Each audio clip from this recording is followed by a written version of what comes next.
Kung maaari, hindi na dapat mag-overtime at pauwiin sa takdang oras ang mga empleyado ng gobyerno. Ayon kay DILG Secretary Ben-Hur Abalos Jr., alas 7 ng gabi dapat ay nakaalis na ng kanilang mga opisina ang mga empleyado na isang hakbang sa pagtitipid sa tubig. Ilan sa mga water conservation management measures ang pagsigurong walang tagas ang mga tubo at ang pagtiyak na may kani-kaniyang metro ng tubig ang mga tanggapan ng gobyerno. Nasa 185 meters na lang ang taas ng tubig sa Angat Dam, 12% mas mababa kaysa sa normal na 212 meters. Si Nanay Erlinda, umaga pa lang, nag-iimbak na ng tubig sa kaldero at kaserola upang may magamit kapag nawawalan sila ng tubig. Pag halimbawa po yung ano po na wala kaming tubig, talagang nag-iigib po ako.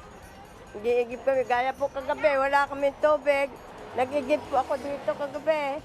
Ano na pa, mainit eh, pagpapaligo sa mga bata kasi. Gaya yun, mga bata nagliligoan.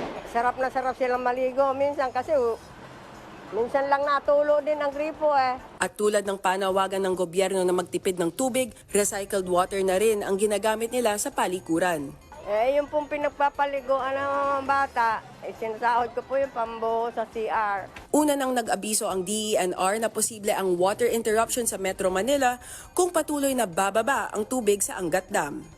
Denise Osorio para sa Pambansang TV sa Bagong Pilipinas.